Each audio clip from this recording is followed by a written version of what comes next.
Hey, what's up? Andrew Kramer here for VideoCopilot.net, and welcome to another very exciting tutorial. Today we're going to be taking a look at creating some smoke trails, and it's going to be very exciting. We're going to be using Particular, and we're also going to be using our new plugin, Optical Flares, to create the lights in the 3D space. So here is a look at what we're going to be creating. All right, let's go ahead and get started. We're going to create a new composition, and these settings look pretty good. We'll do 300 frames and we'll hit OK. Now I have this shot of New York City from the Empire State Building, and bring it out, hit S, and we're going to scale it down. And you can also just grab the corners here. Might even change the color, make it easier to see there. Now we are going to make it 3D, so we'll click on the 3D layer switch. We're going to create a new camera. We'll do like a 28mm OK. And then we're going to create a light. So we'll choose New Light. And we're going to call this light Emitter. And the reason why is that way Particular will automatically use it to emit particles. So we'll hit OK. And I'm also going to go to the background layer, hit AA, and set Accept Lights off. And that way the light in our scene won't affect the background layer. We're also going to take that background layer and we're going to push it back in Z space. So we'll switch over here to the top view. We'll back that up really, really far away. Perfect. Go ahead and scale it up. Now, the light is going to represent our missile stream, so we want to go ahead and animate it. So if we go back to the top view, we can see our camera right here, and we have our background layer here, and our light. So we'll move our light just behind the camera. We'll hit P, brings up the position. We'll set a keyframe. We'll move forward, I'm not sure how, just a few frames here, and we'll move it really, really close. So we'll just create a quick animation, go back to the active camera here, and so now we have this light kind of flying past. And we might even make this animation a little bit longer, and we'll play with that in a little bit. So this is looking pretty good. Now we may want to add a little bit of randomness to the position of the light. So we use a quick expression. I'll Alt-click on the stopwatch for the position. Bam. We'll type wiggle, parentheses, I don't know, like 0.5, comma, 150. So every half a second it will move 150 pixels or so in that range. And we'll hit away there, and so our light, if we click on it, also if we turn on this little switch here, then we'll actually see the trajectory there. So that's kind of cool.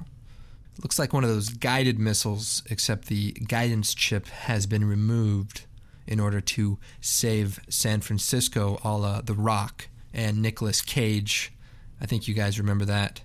They're up in the tower there, and they're talking about, are they going to shoot it? I don't know. Then they fire it, and goes off. Bogey detonated underwater, they say. Anyway, love that movie. Let's go ahead and create our particles. So we'll come over here, we'll create a new solid. We'll call this Particular, and we'll hit OK. We'll choose Effect, Trap Code, Particular. Now I am using Particular version 2, which has some really cool new features. We have our settings here. We're going to go to the emitter, and we're going to change it from a point to lights. So now we have a bunch of snow coming off of this missile, and it's just spreading love and presents. But we want to change that. We're just going to go with the killing missiles for now. Maybe do the love in another tutorial. We're going to set the velocity down to 0, and the velocity randomness, and basically all this stuff. We want to just make this all 0, 0, 0, so that we just have a thin stream of particles. Now, here's a cool little tip. If we go to let's do it about right here. Let's add a keyframe. if your time indicator is on a keyframe and you select the name of the parameter, and then you move, say, the light over, it offsets all of the keyframes by that value.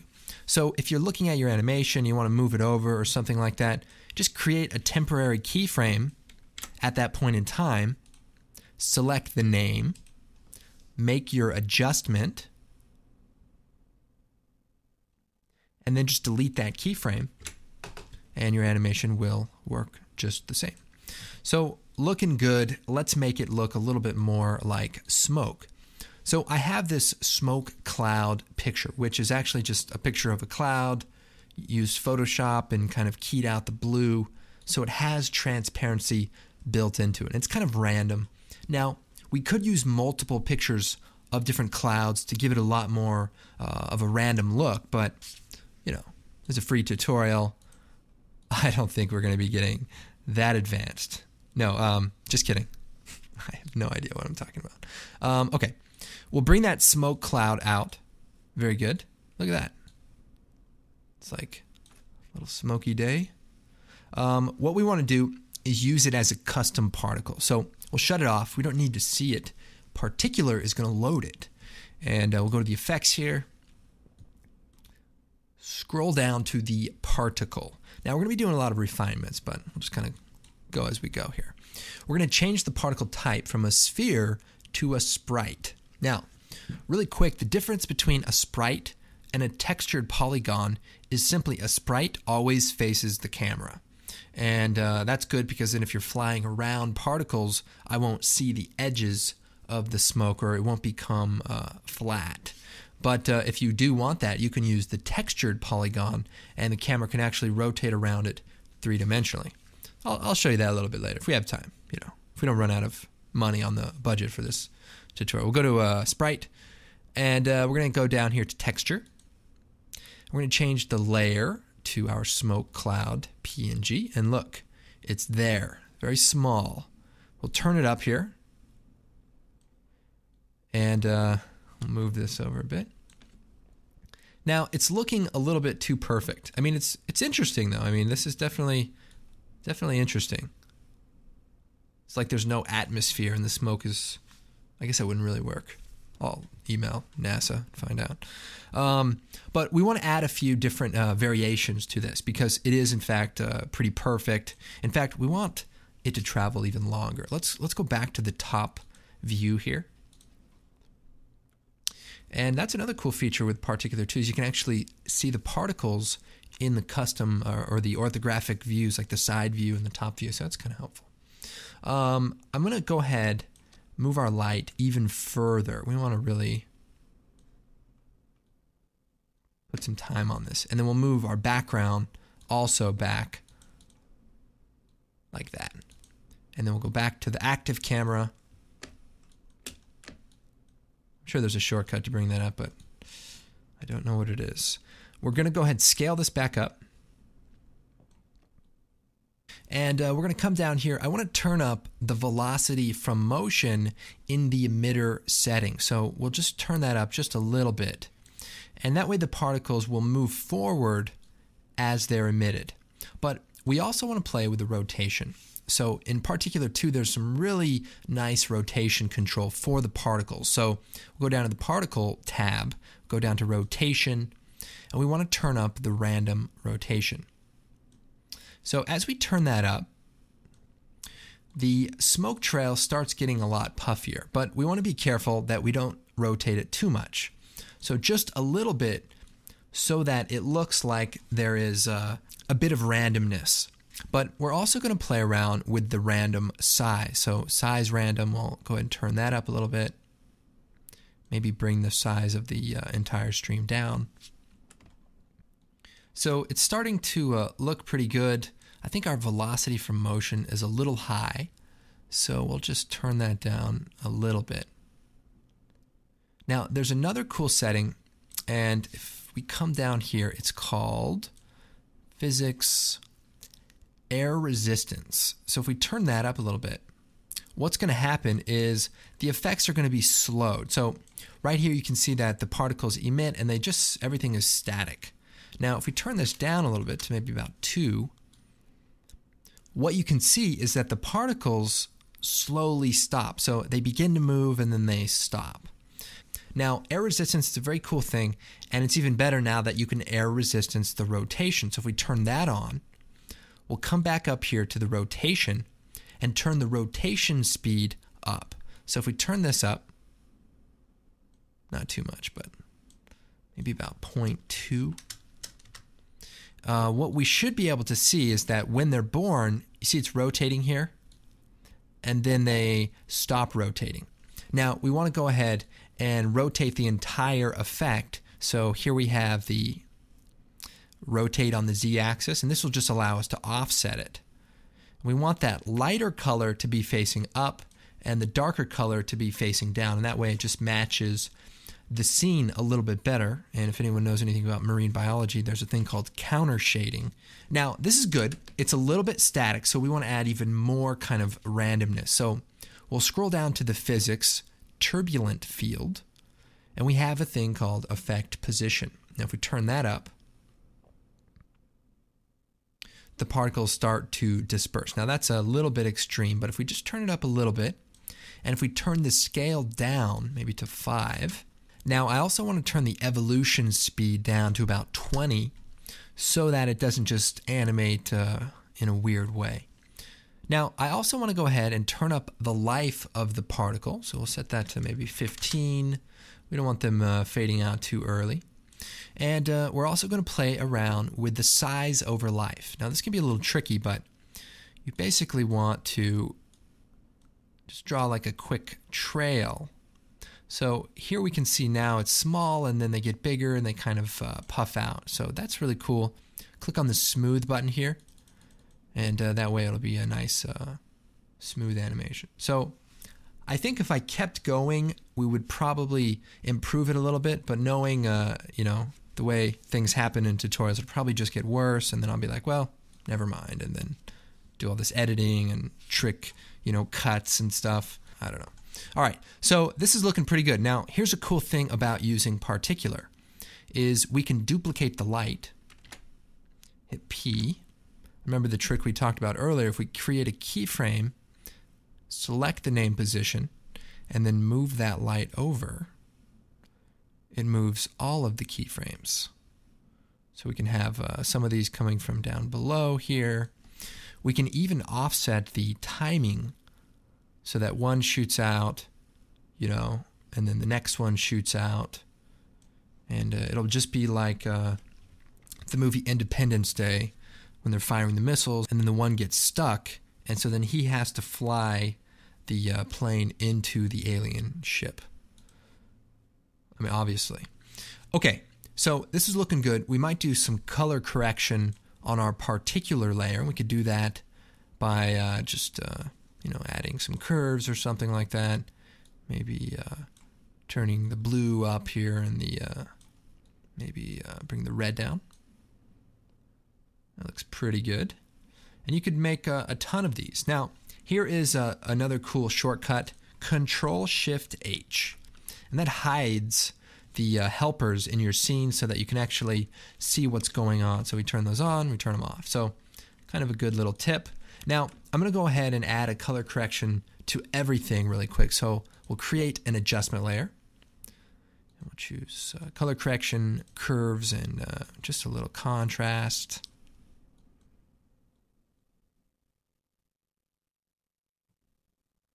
Move it a little closer to the camera. It's much more exciting that way. You feel like you're in the missile. And then we can move the camera around. So we'll hit P again. We'll set a keyframe. Put that at the beginning there, and then we'll go ahead and just move the camera a little bit. I'm just taking the camera tool and just rotating it. So the next thing we need to do is add some optical flares.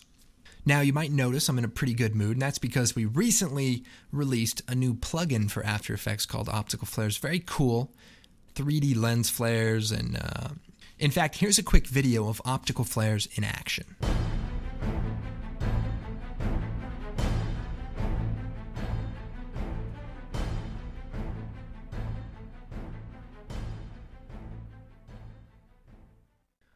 So a lot of great uses. So check it out. There's some great tutorials as well. There's a cool crowd simulation, a cool light wall tutorial included with the product. So definitely check it out. So back in After Effects here, we're going to be using that plugin. So we're going to create a new solid. We'll call this Optical Flares and hit OK. We'll move it down below our color correction layer. By the way, return to rename. And we'll choose Effect, Video Copilot, Optical Flares. And we're going to go ahead and very simply set this up. First, it renders on black, but you can set it to transparent, and that way it'll be transparent, or just change the transfer mode of the layer to screen, and that'll work too. Let me show you how easy it is to set up optical flares with 3D lights. All we do is we change the positioning mode to track lights, and Control-Shift-H, we could turn the brightness up a little bit, and that's all there is to it. The lights automatically get tracked, and you're in business. Now, instead of using the default lens flare, we can go into the options, and that brings up the powerful optical flares interface where we can modify, change the look, or come over here to the side, go to the preset browser, and we can actually go through and load some of the 60 built-in presets. So we have a really, really cool one that I think we will use, and I believe it's in the natural flare. It's called Bay, and it might be related to Michael Bay. It might not, but you'll have to think about that. If we hit OK, that will use that lens flare. Now, we could probably add a quick color correction to the optical flares layer. So if we select it, we could just add a quick curves adjustment, make it nice and bright. And there we go. By the way, another cool feature of optical flares is the show background feature. So from the plugin, what we can do is change the preview background layer to our New York City shot, open up the options, and now the show background feature becomes available. So if we turn that on, then we can start playing around with the look of our lens flare. We can even pop out the preview window and see it in much higher detail. And what's cool about this is that when you go and play around with some of the different presets that are included, you can actually see what they look like when they're combined with your actual background. And when you're all set, we can just hit OK. And real quick, I'll show you one other cool feature is the lens texture feature. So if you select the global parameters, we can come in here, turn this to say DAG or one of the many, turn the illumination radius down, and now we just have like a cool kind of dirty texture on the lens, and that's just another cool way to add some realism. But we'll go ahead and set that to none, and we'll hit OK. Now there's another cool feature with optical flares. So if we look at the flares by themselves, they look pretty cool, but we can turn on this flicker, and we'll turn it up to maybe 20 and 20. I'll turn the amount up a little bit. It gives the lights a little bit of flickering so that you can kind of see that the energy is changing. So this is like a perfect example of using this particular technique and this feature for multiple lights so that you don't have to add a wiggle to the brightness and make the lights, randomly blink on at the same time. They're different missiles. And this way, the flicker feature actually randomizes the settings for each light. So if we were to, duplicate the light here, make another emitter, and let's see, Control-Shift-H, and we'll go ahead and just move it down.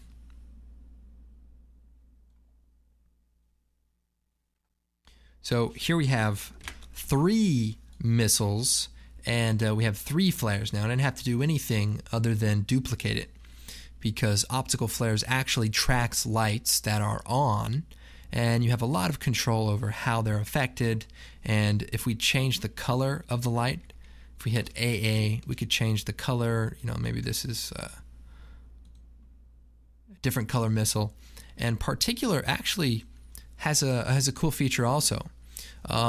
Just to go over this, we can change it from sprite to sprite colorize, and then we can change the color down here set color from light emitter.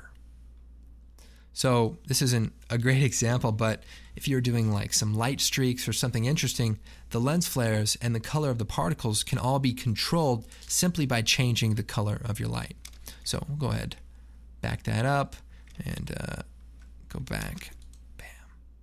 So anyway, this is how you can create some cool particle streams inside of After Effects using some very cool plugins. I am Andrew Kramer, and please check out our new plugin. You know, we put a lot of work into it, and your support definitely helps us keep making tutorials and keep running this show. So I am Andrew Kramer, and we will see you next time.